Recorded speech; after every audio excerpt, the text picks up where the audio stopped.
네. 요즘 우리는 주변에서 시어머니나 또한 장모에 대한 불미스러운 이야기들을 많이 듣게 됩니다.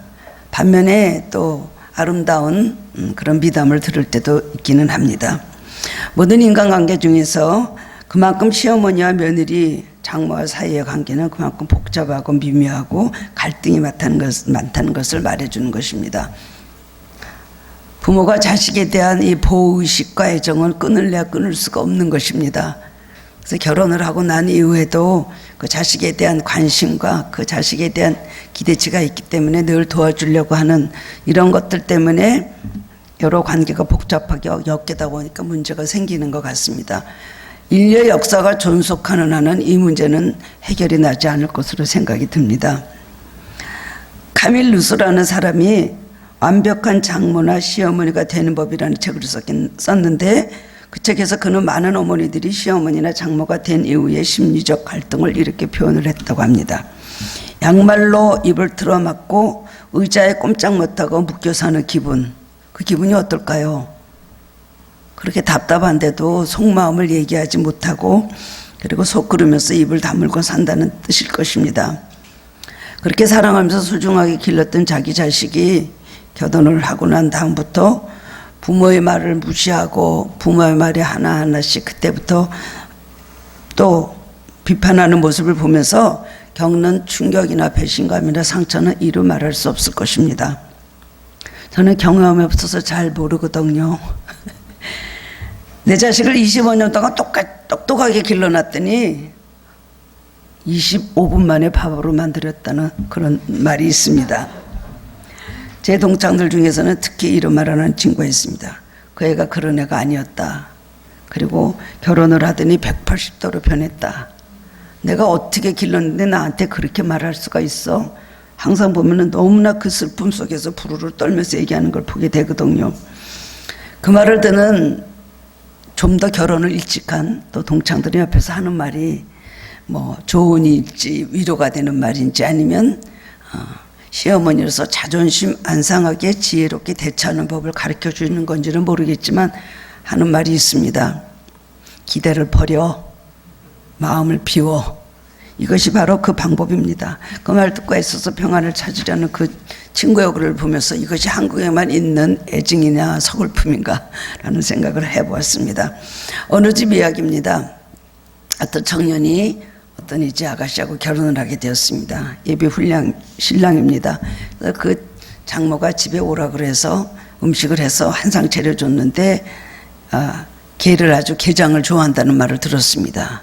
그래서 이 사위 될 사람 게장 좋아하니까 이 장모가 될 사람은 잘도 못하면서도 열심히 배워가지고 게장을 정성스럽게 담가서 그 사위 될 사람이 오는 날 상을 차려서 놓았습니다. 근데 어떻게 날이 좀 더워서 그러니 약간 맛이 갔던 모양이에요. 근데 신랑 될 사람이 그걸 이렇게 먹더니 약간 냄새가 이상하거든요. 그렇지만 얼굴을 거기서 찡그릴 수가 없잖아요. 그런데 열심히 또 그 장모 될 사람은 열심히 권합니다. 그거를 얻어먹고는 다 먹고는 어떻게 됐겠습니까? 그냥 장염에 걸린 겁니다.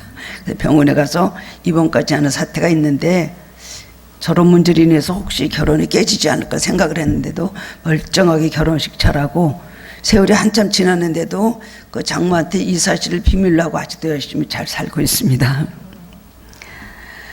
반드시 그렇지는 않지만 대부분의 사위와 장모는 사이가 좋습니다. 특별히 우리 한국은 사이가 오면 어떻게 한다 그래요? 흔한 말로 닭 잡아준다 그러죠. 천년 손님, 백년 손님 대접합니다. 그러나 한국의 시어머니하고 며느리는 사이 나쁜 걸로 세계 랭킹 1위라고 합니다. 두 번째가 인도래요. 그 말을 듣고 이건 자랑이라고 할 수 없는데 그만큼 한국 어머니들이 자식을 애지중지 길렀다는 것도 됩니다. 뭐 눈 팔아 밥 팔아 공부시키고 얼마나 자식만 떠받들고 공부시키려고 합니까? 그러니까 아마 결혼하고 난 이후도 많이 어머니들이 좀 계속해서 사랑을 표현하고 싶은 거지 남의 식구 들여다보면 이것들이 복잡한 문제가 생기는 것 같습니다. 다 어떤 것이 좋다 나쁘다가 말할 수는 없는 것 같아요. 잘 조절을 하면 됩니다. 그런데 그게 이제 잘 조율이 안 되기 때문에 문제가 생기는 것인데 근데 사유하고 장모는 사이가 참 좋은 거로 그렇게 알고 있잖아요. 근데 전 세계적으로 또 보면은 사유하고 장모하고 사이가 굉장히 나쁜 나라가 있대요. 그 나라는 유명한 영국입니다. 왜냐면은 그 사이를 볼 때 장모는 내 딸 데려간 도둑놈 이렇게 생각을 한대요. 그 얘기를 어떤 그 교수님이라는 분이 영국 분이 텔레비에 나가서 쭉 얘기를 하는 걸 보고 저는 굉장히 웃기도 하고 놀라기도 했습니다. 양반의 나라에서 어떻게 저러나. 그럴 정도로 거긴 또 사위하고 장모하고 아주 불화하는 앙숙의 관계랍니다. 좀 천태만상 이걸 느끼게 됩니다. 오늘 본문을 보면은 장모의 열병을 고쳐주고 또 애썼던 착한 사위 베드로의 마음을 읽게 됩니다. 그 가족의 어떤 분위기인가 우리가 알 수가 있습니다. 베드로는 유명한 애처가였습니다. 이 사람은 본래 성격이 단순하고 통이 크고 마음이 넓고 아주 좋은 사람이고 누구와 관계든지 사도 바울하고는 아주 달랐습니다. 동글동글하고 원만한 그런 사람이었습니다. 그 인기가 좋았던 것 같아요. 사람들하고 관계도 좋고 얼마나 애처가였는지 전도 여행하는데 자기 아내를 데려갈 정도예요. 요새 말로 하면은 부흥 집회 갈 때마다 자기 사모님 데리고 간 목사님 보면 좀 어떻게 생각하세요? 그럴 정도로 애처가고 그리고 자녀들도 있었습니다. 그리고 동생 안드레하고 같이 살았거든요. 오늘 보면은 베드로와 안드레의 집이라 그랬어요. 그럼 동생하고 같이 어부 생활을 하니까 같이 일을 하면서 누구 소유로 어떻게 모아서 집을 산지 모르지만 베드로 안드레의 집이라 그랬어요. 그리고 거기 장모도 같이 있었거든요.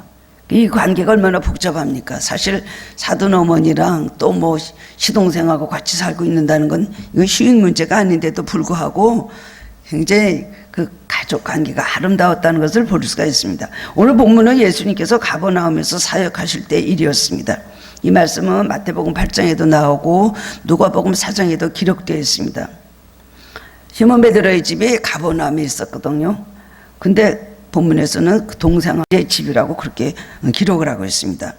베드로의 본래 고향은 갈릴리 지역의 베세다였습니다. 완전히 그 고기 잡는 곳 그런 베세다였는데 어떻게 된 게 베세다에 살던 이 베드로가 가버나움으로 이사를 갔어요. 아마 사업상으로 그렇게 했던 것 같아요.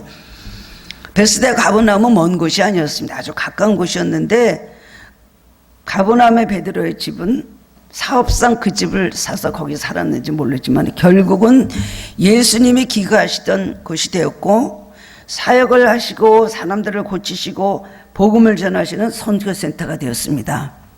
하고 나면 바로 이래서 예수님이 가버나움 사역이 아주 성공적으로 마칠 수 있으셨던 것은 이 베드로의 이 헌신과 희생이 있었던 것을 알 수가 있습니다. 베드로는 안드레와 살면서 장모를 모시고 또한 살았습니다.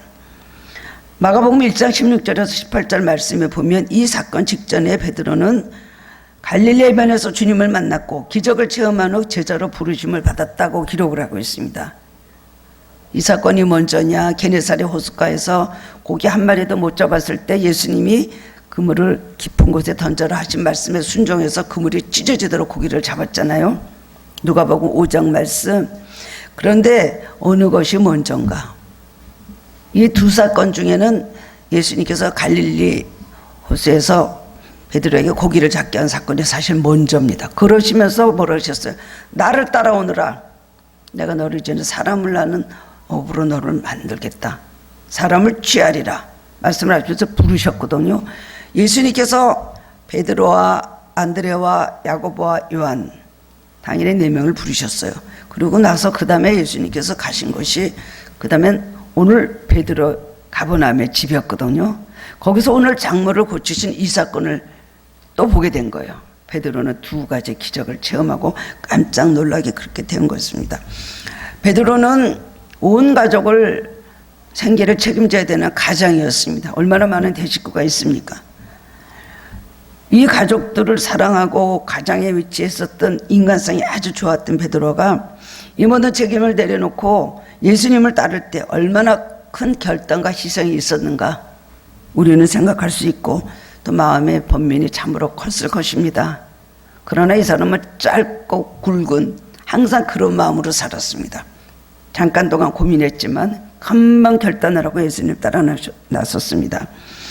어떻게 된 것입니까? 이런 사람이, 이렇게 애정이 많은 사람이 어떻게 예수님을 따라서 그렇게 순종해서 나올 수 있었겠습니까?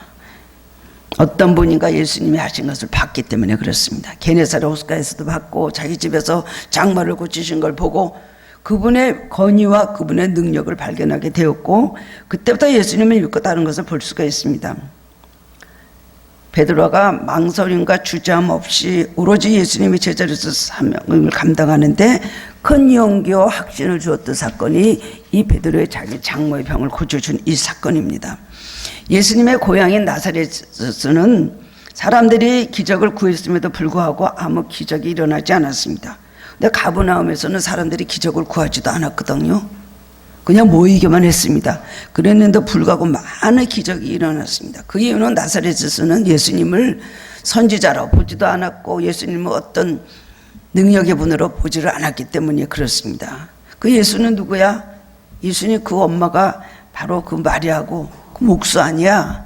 그 동생 야고보와 뭐 쪽 이름들 있는데 그거 다 우리 친구들 아니야?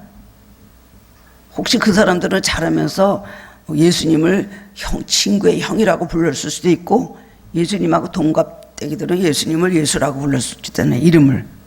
그러니까는 어떻게 이 사람들이 예수님이 하시는 걸 갑자기 보고 저 사람은 메시아 사역을 하시는구나, 저 사람은 선지자다, 그렇게 믿을 수 있었겠습니까? 결국 나사렛에서 아무 기적을 행할 수도 없고 그 사람들은 예수님을 배척을 했습니다. 그런데 가버나움에서는 놀라운 역사가 일어난 것을 볼 수가 있습니다. 예수님께서 처음으로 이 제자들 데리시고 부르신 다음에 안식일에 회당에 들어가셔서 거기서 예배를 드리셨습니다. 그래서 더러운 귀신 들린 사람을 그 귀신을 꾸짖어서 내쫓아서 그 귀신 들린 사람을 고쳐주셨습니다. 그때 베드로는 완전 절망과 파멸에 있는 그야말로 마지막 인생이 귀신 들린 사람이 고치는 걸 보고 인생을 치유하신 예수님을 보게 되었습니다. 그리고 예수님께서는 베드로의 집으로 가셨다는 겁니다. 근데 그 집에는 베드로의 장모가 열병으로 누워 있었습니다. 이 사건 이후에 병자들이 줄을 이어서 그 집에 모여든 것을 보면 그 열병은 생명을 위협하는 굉장한 중한 열병이었던 것을 알 수가 있습니다. 더구나 베드로의 장모는 열난 사람이었고 이런 열병의 상태에서 한동안 병석에 누워 있었던 것 같습니다. 전에 내려오는 이야기를 들으면 이 병은 말라리아였다고 합니다. 지금도 말라리아 걸려서 저 더운 지방에서 죽는 사람들이 많이 있습니다. 제가 우리 우간다의 교회를 세우고도 거기서 여러 번 같이 가자고 당연히 내가 가야 되는 것입니다. 근데 제가 한 번도 갈등을 하다 못 간 이유는 말라리아를 너무 많이 걸리더라고요. 그 선교사님들은 말라리아를 열 몇 번씩 걸렸다가 뭐 완전 요단강 건너갈 뻔했다 막 이런 말 하시는데 제가 가면 안 되겠더라고요. 여러분들은 생각하니까. 그래서 제가 말라리아 때문에 못 갔는데 지금도 그런데 그 옛날에 말라리아가 얼마나 무서운 병이었겠습니까? 더구나 베드로의 장모는 나이가 많은 사람이었습니다. 아마 죽음을 기다리고 있었는지도 모릅니다. 의사한테도 갔겠죠. 그러나 치료를 받지 못하고 그렇게 누워 있었다는 겁니다. 근데 여러분 여기서 한번 생각해 볼 것이 있습니다. 열병이라는 단어입니다. 열병. 여러분 열병은 꼭 말라리아나 이렇게 또 이번에 코로나19 같은 그런 열이 나는 병으로만 생각하죠. 옛날에 뇌염 뭐 이런 것도 열이 많이 났습니다. 폐염도 그렇고. 근데 사실 열병은 누구나 다 우리가 걸려있는 병이 열병입니다. 제가 오래전에 이 말씀을 준비를 할 때에 들으신 분이 있었을 거예요. 오래전에 제가 설교 한번 했거든요. 근데 제가 이 말씀을 이렇게 준비를 하다가 갑자기 거울을 이렇게 보게 되었습니다. 이거는 내가 바로 열병 환자네. 제가 눈을 보니까 눈에 막 열이 이렇게 들어있더라고요. 뭐 때문에 열을 받았는지 기억이 안 나지만은 아마 열이 받아 있었던 것 같습니다. 이게 바로 열병이네. 베드로의 장모 열병이 아니라 내가 바로 열병이네 생각했어요. 지금 공황장애, 우울증, 정신분열, 신경쇠약 이런 병들이 얼마나 많습니까? 그저 대부분 공황장애 많이 걸려요. 스트레스, 억압되는 감정들, 상처 이런 것 때문에 해결이 나지 않고 공황장애 걸린 분들 너무나 많습니다. 아무 일도 안 했는데도 벌벌벌 떨어요. 목사님 저 너무 무서워요. 너무 무서워요. 대낮에 전화 와요. 초저녁에 전화 올 때가 많아요. 왜 그러세요? 그냥 벌벌 떠는 거. 왜요? 불안해요, 불안해요, 무서워요, 무서워요. 무슨 일이 있었어요? 아니야, 아무 일도 없어요. 그런데 그냥 무섭고 불안해요. 이런 분들이 참 여러 분 계셨습니다. 공황장애라는 거 요새 그렇잖아요. 그 다음엔 또 우리 얼마나 많습니까? 혈기, 열받아서 혈기 조절이 안 되고 뚜껑 날아가는 사건들. 분노, 증오심, 복수심, 고민, 조급함, 깊은 상처. 이런 상태가 다 화병이며 열병 걸리고 마찬가지입니다. 오늘 베드로의 장모만 고침받을 것이 아니라 우리는 이런 열병에서 고침받아야 됩니다. 살면서 수시로는 정말 열병 걸릴 일들이 요인들이 얼마나 많이 있습니까? 정신적인 것, 심리적인 것, 이게 더 무서운 열병이라고 할 수가 있습니다. 그러면 여기서 베드로의 역할은 무엇이었을까요? 베드로는 예수님을 자기 집으로 모시고 가는 가장 중요하고 훌륭한 일을 했습니다. 예수님을 자기 집으로 모시고 간다는 것, 이거보다 더 기쁘고 축복된 일은 우리에게 없습니다. 베드로가 예수님을 자신의 집으로 모시고 갈 때 예수님의 장모님을 고쳐줄 걸 바라고 그 목적으로 예수님 모시고 간 것이 아닙니다. 이미 이때는 베드로는 예수님의 제자가 되었습니다. 말하면 말하는 대로 그대로 순종하고 복종하고 예수님의 사역에 그는 동력하기로 결심을 했던 사람입니다.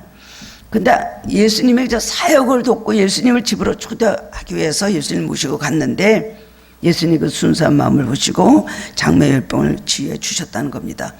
우리는 모두 다 병자입니다. 또 우리 건강에도 내일 또 우리가 또 어떤 일이 시달릴 수도 있고 우리 끌어오르는 풍랑같이 불같이 우리 속에서 끌어오는 이 모든 열들을 우리는 어떻게 해결을 해야 될까요? 오늘 베드로 장모같이 고침을 받아야 된다는 것입니다. 오늘 본문의 말씀 통해서 깨달음을 얻고 함께 은혜를 나누기를 원합니다. 첫 번째로는 언제 어디서나 우리와 함께 계시기를 원하시는 주님이시라는 겁니다. 예수님 우리의 삶의 모든 부분에 계시기를 원하시고 다스리시기를 원하십니다. 근데 우리는 영적인 것과 세상적인 것을 둘로 분리해서 생각하는 경향이 많이 있습니다. 어디는 거룩하고 어디는 거룩하지 않다.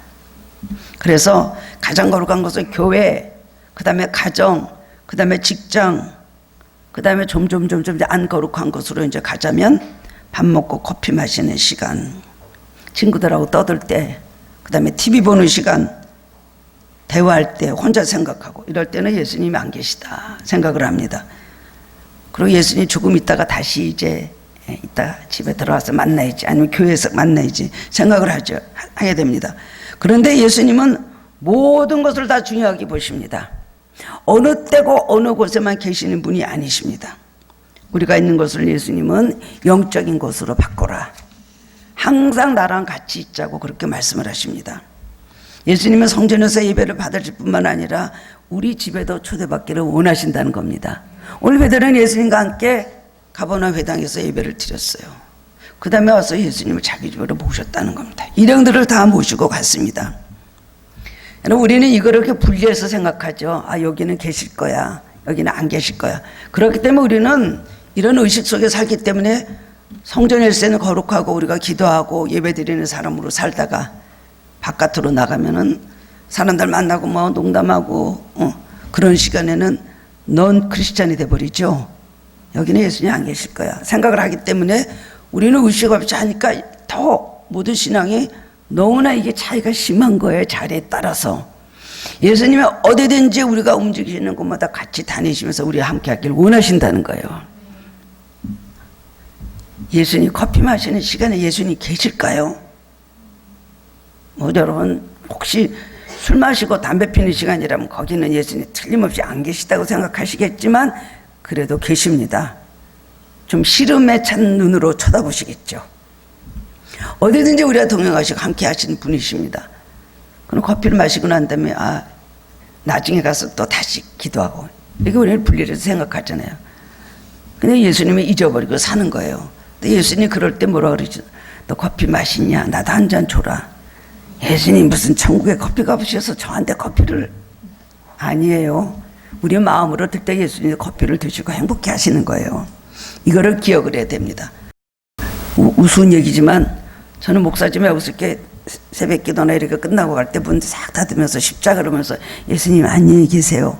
제가 자주 그래요. 그 말씀 준비해서 이게 저 잘못된 신앙이구나 생각했습니다. 안녕히 계십시오. 내일 또 오겠습니다. 그 예수님 여기 모시고 그 다음에 이제 집으로 가는 거죠. 집으로 가서 뭐 밥해 먹고 라면 끓이고 뭐 빨래하고 뭐 하다 보면 이제 예수님 점점 잘 안 계시는 희박하신 예수님 보이고, 그리고 예수님 성전에 계신 예수님하고 있는 나는 거룩하고 생활을 하는 나는 저속하게 느껴집니다. 우리 그렇지 않습니까? 여러분 그렇죠? 예수님은 어디서나 우리를 동행하신다는 거예요. 또 우리와 함께 하시기를 원하신다는 거예요. 그게 바로 예수님 모시기입니다. 예수님 늘 모시고 사는 삶이라고 할 수가 있는 것입니다. 베드로는 평범한 어부로서 할 수 있는 최고의 대접을 예수님께 하려고 자기 집으로 모시고 갔습니다. 그리고 예수님 거기서 필요하시면 계속해서 기거하시고 거기서 유하시기를 원했습니다. 그 다음에 예수님께서 사역하실 때 자기 집에 필요하시면 기꺼이 그것을 예수님 필요하신 곳으로 그 장소로 내놓기 위해서 예수님을 모셔간 것입니다. 근데 예수님은 어떻게 하셨습니까? 보상해 주셨습니다. 베드로의 그 믿음만 마음을 보시고 그에게 대가를 주셨다는 거예요. 죽을 병인 열병에 걸렸던 장모를 살려주셨다는 겁니다. 예수님은 어떤 분이십니까? 예수님은 그를 모시고 대접하는 자에게 충분한 보상을 해주시는 분이십니다. 그러므로 예수님 자신의 마음과 자신의 집으로 모시는 사람은 손해보는 법이 없습니다. 빈손이 아니라 예수님이 우리를 방문하실 때 치유의 선물을 가지고 우리를 찾아오시기 때문에 우리는 주님만 모시면 수지 맞는 것입니다. 예수님 우리 가정에 오셔서 병자를 고쳐주시길 원하십니다. 우리 가정에 오셔서 아주 복잡한 갈등 많은 인간 모든 가족관계를 예수님 해결해 주시길 원하십니다. 말 안 듣고 속 썩이는 자식을 고쳐주시길 원하십니다. 우리 가정의 재정 문제를 해결해 주시길 원하시는 분입니다. 우리 삶의 위기의 순간에 오셔서 우리를 구원해 주시는 분이십니다. 우리는 이렇게 생각합니다. 우리는 기도하면서 많은 사람들 교회를 데려와야 돼. 그 사람들 와서 거룩한 가운을 꼭 입혀서 여기 와서 여기서 새롭게 만들어야 돼. 저 사람을 변화시켜야 돼. 우리가 그렇게 생각하는 건 당연한 것입니다. 그러나 예수님께서 말씀하십니다. 교회뿐만이 아니라 내 집에서, 내가 일하는 그 직장에서, 내가 있는 그 자리에서 나를 모시라고 하신다는 겁니다. 거기가 어디든 그 일이 어떤 일이든지 그 자리에서 예수님을 모시고 섬기라고 하시는 것입니다. 근데 우리는 주님을 만날 특별한 자리를 마련해야 된다고 생각을 합니다. 그리고 지금보다 더 높은 곳, 지금보다 더 넓은 곳, 지금보다 더 좋은 곳, 그것을 마련해 주님을 만난다고 생각을 하는데 그렇지 않다는 것입니다. 우리가 있는 곳에 예수님 항상 함께 하시고 늘 우리가 주님을 그 자리에도 모시려고 하면 예수님 오신다는 겁니다. 이사야 66장 1절에서 보면은 여호와께서 이와 같이 말씀하실 때 하늘은 나의 보좌요 땅은 나의 발판이니 너희가 나를 위하여 무슨 집을 지으랴 나의 안식할 초소가 어디랴. 이 세상은 다 하나님의 것입니다. 땅은 하나님의 발이라 그러셨어요. 그래서 다윗이 성전을 지을 생각을 하고 그 다음에는 나단 선지자에게 그 얘기를 합니다. 나는 이렇게 좋은 백합목궁에 거하는데 하나님의 성막은 저렇게 비를 맞고 있으니 내가 마음이 너무나 죄송합니다. 내가 성전을 꼭 짓고 싶습니다. 허락하여 주십시오. 그때 나단 선지자가 기도 좀 해봅시다. 하나님은 무슨 말씀을 하실 겁니다. 근데 기도를 했더니 하나님께서 말씀하셨습니다. 내가 언제 너보고 내 집을 세우라고 했느냐? 내가 무슨 이런 성막에 있다고 내가 부족하다고 했느냐? 나는 너에게 성전을 지으란 말을 한 적도 없는데 너는 어떻게 그런 생각을 했느냐? 기특해 하셨잖아요. 감동받으셨어요. 그 얘기 뭡니까? 이 세상이 다 하나님의 것입니다.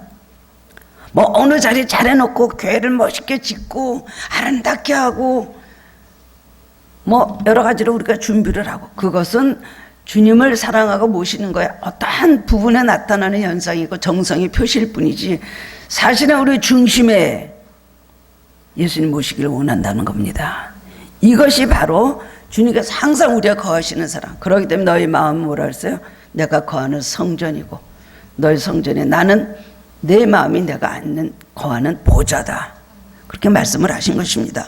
전도서 9장 10절에서도 무릇 내 손이 이를 얻는 대로 힘을 다하여 할지어다. 이 말씀은 힘을 다하여 주님을 모시라는 말씀을 해주는 것입니다. 우리는 어디서든지 주님을 모셔야 됩니다. 모든 축복의 시작은 주님을 모시기 위해서 시작된다는 것을 기억하시기 바랍니다. 두 번째는 주님을 모시는 자는 모든 필요를 채워주신다는 겁니다. 주님 모시니 베드로는 음식을 많이 만들어야 되고 복잡하고 여러 가지로 많은 고생을 하게 되었습니다. 손해를 볼 수도 있습니다. 예수님 때문에 물질적으로 손해도 보고 사람들 그 집에 많이 몰려오고, 여러분 중풍병자를 내 친구가 침상에 눕혀서 어떤 집에 지붕을 뜯어갖고 침상을 드러내려서 예수님 계신 곳에 와서 고침을 받았잖아요. 그 집에 바로 베드로의 이 가버나움 집이에요. 어느 사람이 예수님 사역을 하는데 자기 집에 지붕을 뜯고 그렇게 할 사람이 어디 있겠어요? 베드로는 그 일을 했다는 겁니다. 손해를 많이 봤잖아요. 누가 고쳐줬을까요? 중풍병자가 혹시 고쳐줬을까요? 나가지고. 그런 이야기 성경에 없습니다만은, 예수님을 부르신 그 다음에 예수님 제자가 된 다음에는 많은 희생과 많은 손해와 많은 피해가 자기 자신에게 있었다는 것을 알 수가 있습니다. 그는 그때까지 자기 생업이었던 어부생활을 벌였습니다. 고기를 잡기 위해서 가장 필요한 배와 그물을 버렸습니다. 예수님을 따르는 놀라운 결단을 하게 된 것, 이건 놀라운 믿음이라고 할 수가 있습니다.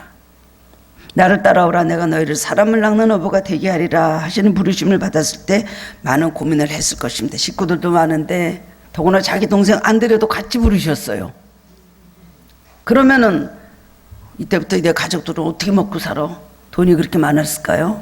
그렇지 않았을 것입니다. 누가 이 식구들을 먹이고 책임질 것인가? 아마 갈등을 좀 느꼈겠죠. 그러나 예수님께서 베드로의 장매병을 고치는 이 기적의 체험은 베드로의 고민에 대한 완전한 해답이 되었습니다. 예수님은 베드로에게 필요한 모든 것을 채워주실 수 있고 가족들의 생명과 건강 문제를 해결할 수 있는 분임을 보여주신 것입니다. 이제 베드로는 가족을 위해서 필요한 모든 것을 직접 자신의 손을 통해서 내가 해결할 것이 아니라 모든 것을 공급해 주시는 절대신 예수님이 해결해 주실 것을 확신하면서 믿게 되었다는 겁니다. 게네사렛 호숫가에서 고기 한 마리도 밤새도록 못 잡았는데 말씀에 순종하니까 그물이 찢어지도록 2배가 채우는 그런 역사가 일어나게 되었잖아요. 또 자기 집에 와서 이 병 문제를 해결해 주신 주님을 만나게 된 것입니다. 물질 문제, 질병 문제, 이거 갖고 내가 걱정할 게 아니다. 이 예수님 말씀만 순종하면은 뭐든지 주님께서 책임지신다는 믿음이 그때부터 생겼다는 것입니다. 예수님께서는 마태복음 6장 31절에서 그 산상설교에서 너희는 무엇을 먹을까 무엇을 마실까 무엇을 입을까 하지 말라. 이는 다 이방인들이 구하는 것이라. 너희 천부께서 이 모든 것이 너에게 있어야 할 줄 아시느니라. 너희는 먼저 그의 나라와 그의 의를 구하라. 그리하면 이 모든 것을 너에게 더하시리라. 여러분의 고백입니까? 여러분 적어도 예수 믿는다면 이 고백이 여러분 입에서 나와야 됩니다. 무엇을 마실까 먹을까 입을까 나는 이거밖에 생각 안 합니다 라고 여러분 그러면서 삽니까? 그런 걸 얻기 위해서 예수님 매일 찾고 예수님 이름으로 기도합니까? 주문 외우듯이 여러분 그렇게 매일 기도합니까? 우리 삶은 그 나라 그 일을 구할 때 책임지시는 주님인 걸 우리는 체험했습니다. 그리고 앞으로도 그것을 믿음으로 나아가야 되는 것입니다. 여러분 몸이 아플 때 고쳐주셨죠? 중한 질병에서도 고쳐주시고 저도 여러분 죽을 고비에서 살려주신 거 기억이 나요. 또 기도하다 보면 고쳐주시고 여러 가지 어려운 문제 있을 때마다 그때마다 또 기도할 때 응답을 해주시고 내가 또 믿음도 연약해지고 마음에 낙심되고 좌절할 때 오셔서 힘을 주시고 그게 저의 체험과 고백만 되겠습니까? 베드로의 체험만 되겠습니까? 여러분도 그런 체험이 많이 있으시죠? 하늘교회 분들 적어도 몇 년 동안 다니신 분들 이런 체험이 많이 있습니다. 하나님 살아계심을 분명히 여러분 알고 살고 있습니다. 그렇기 때문에 우리는 이런 체험 속에서 그의 나라와 그의 의를 먼저 구하면 주님께서 모든 걸 채워주신다는 것을 알고 살아야 되는 것입니다. 기도합니다. 또 그 다음에는 은혜 받습니다. 빨리 이루어지는 기도도 있고 응답이 늦어진 기도도 있습니다. 이스라엘 백성을 애굽에서 10가지 재앙으로 갑자기 하나님께서 정말 강권적으로 강팍한 바로의 마음을 꺾고 이스라엘 백성을 출애굽시켰습니다. 그럴 때도 있습니다. 홍해도 모세가 지팡이를 드니까 홍해가 쩍 갈라졌습니다. 육지같이 건넜습니다. 그러나 그 이후로부터 광야에 오면서부터는 얼마나 힘들었습니까? 우리 삶에도 금방 이루어지는 기도가 있고 생각만 해도 이루어지는 기도가 있고 어떤 기도는 참 오래 걸리는 기도가 있습니다. 그러다 보면 기도하다 보면 은혜 받습니다. 기도하다 보면 회개가 됩니다. 기도하다 보면 뭔가 깨달아지는 것이 있습니다. 그러면서 말씀을 읽으면서 울고 기도하면서 또 울고 그러다 보면 또 문제가 해결이 나고 그런 응답도 우리 삶에 많이 있습니다. 한번 지나간 날을 돌아보십시오. 베드로는 이것을 잊지 않았다는 겁니다. 우리에게 왜 체험을 주실까요? 이제부터 나를 따르는데 주저하지 말아라. 내 말씀 따라오는데 조금도 망설이지 말아라. 내 말씀 의심하지 말아라. 그래서 이런 체험을 우리에게 주신다는 겁니다. 이스라엘 백성에게 하나님께서 말씀하신 너희는 옛적일을 잊어버리지 마라. 또 옛적일을 잊어버려라. 애굽에 살았던 종됐던 생활, 그 죄악된 생활은 잊어버려라. 그러나 너희를 어떻게 구원해 주셨는지 그거 잊지 말아라. 왜 광야 생활을 하게 하셨는지 잊지 말아라. 하나님의 사람으로 만들고 너에게 복을 주기 위해서 그렇게 하셨다. 신명기 8장에 분명히 말씀해 주셨습니다. 우리는 하나님께서 모든 걸 채우시는 걸 믿어야 됩니다.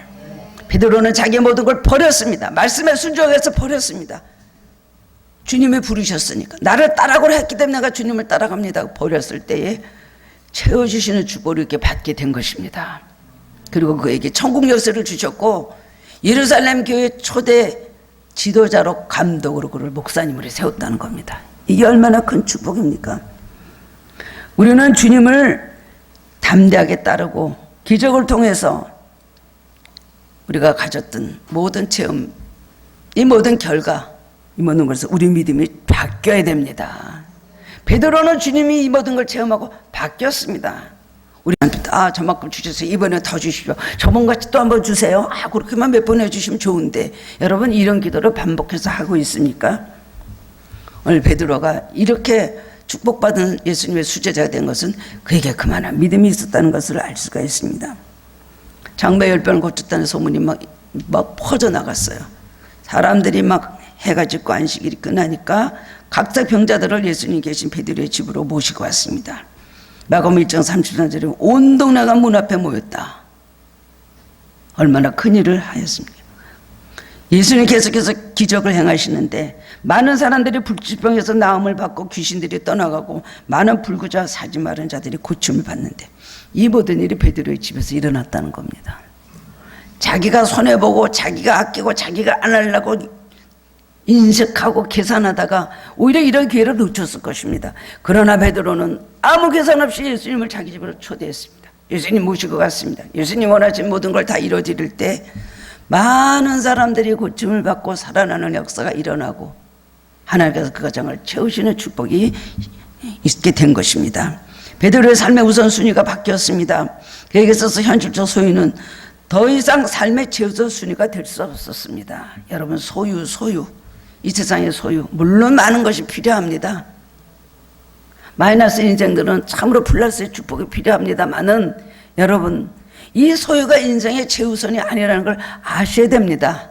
있다고 자랑할 것도 아니고 없다고 낙심할 것도 아닙니다. 풍성의 모든 걸 채우시는 분이 계시다는 겁니다. 모든 걸 풍성하게 채우신다.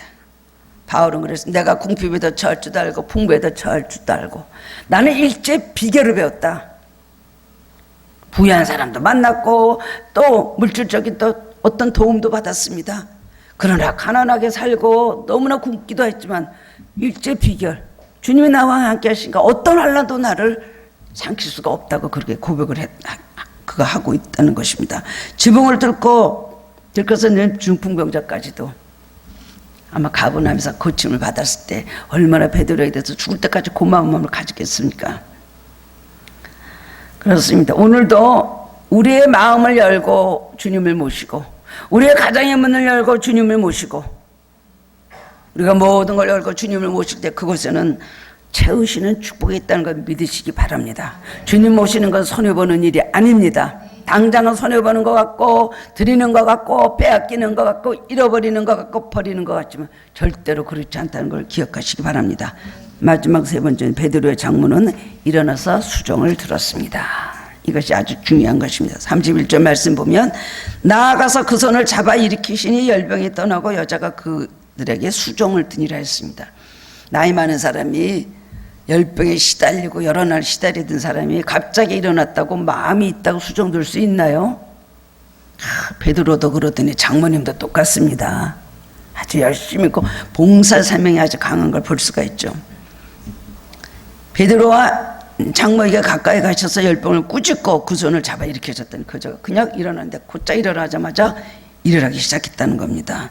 수종들다는 말은요, 섬기다, 식탁에서 수종들다라는 뜻입니다. 서번이라는 뜻을 가지고 있어요. 집사는요, 집사님은요, 수종드는 서번이라는 뜻을 가지고 있습니다. 식탁에서 수종들을 맡고 겸손하게 섬기고 봉사하는 거예요. 그래서 다른 본문에서는 집사의 사명으로 번역된 것이 이 바로 수종들다라는데요. 예수님의 크신 사랑에 감격한 베드로의 장모가 일어나서 섬기는 일로 예수님의 사역을 도왔다는 거예요. 이 집은 모두 다 사명자가 되었습니다. 예수님의 사역에 전적으로 쓰임받는 완전히 제자예요. 온 가족이 다 예수님의 제자가 되었다는 거예요. 가장 1호로 최초의 여성 제자가 누구예요? 베드로의 장모예요. 이런 것도 얼마나 의미가 있습니까? 주님은 아무리 중한 질병이라도 그 질병을 한번 꾸짖으시면 치유가 즉시 일어나는 걸 알 수가 있습니다. 우리도 예수님으로 이 병마를 꾸짖고, 우리 사탄을 꾸짖고 예수님과 같이 명령하고 선포하고 할 때 우리는 응답받을 수가 있는 걸 아시기를 바랍니다. 예수님의 치료는 사람들이 하는 것과 다릅니다. 누구든지 예수님을 통해서 병 고침을 받은 사람들은 예수님의 섬김으로 그 은혜와 건강을 지속할 수 있습니다. 이 베드로의 장모는 열병을 고침받고 그 자리에서 일했다는 거예요. 여러분, 예수님께서 고쳐주셔서 건강을 회복하면 그때부터 그 몸을 아끼지 말고 일을 해야 됩니다. 그럴 때 계속해서 건강이 유지가 되는 것입니다. 그냥 가만히 놀고 있으면 안 됩니다. 기도라도 하고 주님의 뭔가 쓰임받을 때 주님께서 계속해서 건강을, 축복을 지속시켜 주십니다. 은혜 받는 것도 그렇습니다. 은혜 받고 나서 그걸 그냥 자기만 좋고 매일 그냥 낙원에 앉아서 매일 기분 좋게 하라고 우리에게 은혜 주십니까? 은혜를 받았으면 우리는 일을 해야 됩니다. 은혜를 받았으면 그 은혜를 전하는 일이 아니에요. 주님에서 그 은혜에 보답하는 삶을 살아야 된다는 것입니다. 영적 생명은 계속해서 감사하고 그 다음에 예수님 섬김으로 그 통로를 통해서 우리에게 계속해서 흘러나온다는 것을 기억하시기 바랍니다. 그냥 병 났다고 일어나서 앉아서 나한테 좀 좋은 거 갖고 와라. 나 좀 쉬어야 되겠다. 한동안 난 좀 쉬어야 되겠다. 다행이다. 감사합니다. 그걸로 끝나지 않았다는 거예요. 여러분들이 응답을 받았으면, 은혜를 받았으면, 뭔가를 주님으로부터 도움을 받은 그런 체험이 있다면 그때부터 뭔가 보답하고 주님을 위해서 뭔가 봉사하는, 주님을 위해서 일하는 여러분이 되셔야 된다는 것입니다. 우리들의 문제는 받기만 하고 섬기지 않는다는 데 있습니다. 예수님이 우리를 회복시키시고 새로운 축복을 주셨다면 우리는 이전보다 주님을 더 잘 섬기고 영광을 돌리는 삶을 살아라고 그렇게 하시는 겁니다. 주님은 그래서 원하시고 기대하신다는 겁니다. 주님과 관련이 있고 예수님의 소유가 된 사람들에게도 수종들 준비가 되어 있어야 된다는 것입니다. 베드로의 장모는 자기를 고쳐주신 주님께만이 아니라 자신을 위하여 주님께 구했던 자들에게 수종들었다 그랬어요. 그들의 식사 대접도 하고요. 그대로 열심히 섬겼다는 것입니다. 열병을 고침받은 기적을 체험한 베드로의 장모는 예수님의 첫 제자가 되고 이 가문은 모두 다 사명자의 가문이 됐어요. 하나님께서 크신 은혜 주신 집은 다 하나님의 일꾼들입니다. 우리 하나님께도 그런 가정들 많이 있잖아요. 자녀들도 다 열심히들 각 부서에서 일합니다. 막나서 열심히 충성합니다. 뭐 더 이상의 가족이 아니에요. 주님의 가족이에요. 주님의 가족. 영적 가족이 되면은 온 가족이 한 마음으로 주님을 섬기게 됩니다. 어린 자녀들부터. 예수님 복음 전하실 때에 그 마리아가 동생들을 보냈잖아요. 예수님 미쳤다. 사람들이 미쳤다. 좀 미쳤나 보다 하고 가서 형 빨리 오래. 엄마가 오시라 그런다. 오라 그러신다 그랬잖아요. 예수님께 뭐라 그러셨어요? 누가 내 모친이고 형제냐? 하늘에 계신 하나님의 뜻대로 하는 자가 내 모친이요 내 형제다 그랬어요. 여러분 가족이 다 가족입니까? 주님 앞에 같은 동력자가 되고 같이 수종 들고 같이 일하는 사람이 한 가족이고 한 여러분 형제고 부모 자식이란 걸 알아야 되는 것입니다. 예수 믿는 여러분들은 언제 어디서나 삶의 우선순위가 무엇이 돼야 될까요? 주님 모시기. 벽에 써놓으시기 바랍니다. 집에 가서 이제부터 주님 모시기. 내 마음에 모시고 내 가정에 모시고 내 직장에 모시고 내가 뭐든지 뭐 할 때마다 주님 모시는 삶을 살아야 된다는 것입니다. 세상적이고 인간적인 소유를 위해서 힘쓰는 생활에서 벗어나서 주님을 모시는 생활로 바뀌어야 되는 것입니다. 그것에 참 축복이 있고 행복이 있는 걸 아시기를 바랍니다. 주님 모시기 위해서 우리의 시간과 정성을 드릴 수 있어야 되는 것입니다. 주님을 따르는 제자가 되어서 은혜와 축복 속에서 살아가는 성도님들 되시기를 주님의 이름으로 축원합니다. 사랑의 주님, 은혜를 감사를 드립니다. 오늘도 거룩한 주일에 우리가 건강 주셔서 주님 전에 나와서 예배드리게 하시니 감사를 드립니다. 어서석히 하나님 코로나의 모든 위기에서 벗어나서 우리가 자유롭게 예배드리고 찬양 부르는 날을 속히 허락하여 주시옵소서. 그래서 우리의 마음의 통로를 열고 하늘나라를 하나님 우리들이 구하여 하늘나라의 축복의 은혜가 열린 교회가 되게 해주시기를 원합니다. 오늘 말씀대로 문제는 어디 있습니까? 우리 삶의 문제는 주님을 모시지 않는 데 있습니다. 베드로의 모든 축복을 주님을 마음속에 모시고 주님을 가정에 모시고 그의 삶에 주님을 모시는 것으로 그는 성공적인 삶을 사는 것을 우리들이 깨닫게 하여 주시옵소서. 주님을 밀어내고 주님을 배척하고 주님을 밟고 주님을 멀리하는 삶이 어떻게 축복된 삶이 될 수가 있겠습니까? 주여, 우리의 마음을 엽니다. 다쳤던 마음을 엽니다. 굳은 마음을 제하여 버립니다. 의심하고 반문했던 우리의 마음을 이 시간 다 버립니다. 주님 마음을 엽니다. 주님 우리 마음에 찾아와 주시옵소서. 영원히 우리 마음에 계시기를 원합니다. 우리 삶 어느 때든지 잘 때든지 깰 때든지 일할 때든지 쉴 때든지 예배드릴 때든지 아니면 우리가 일상생활 할 때든지 항상 주님 모시고 살게 하여 주시옵소서. 예수 그리스도의 이름으로 기도드리옵나이다. 아멘.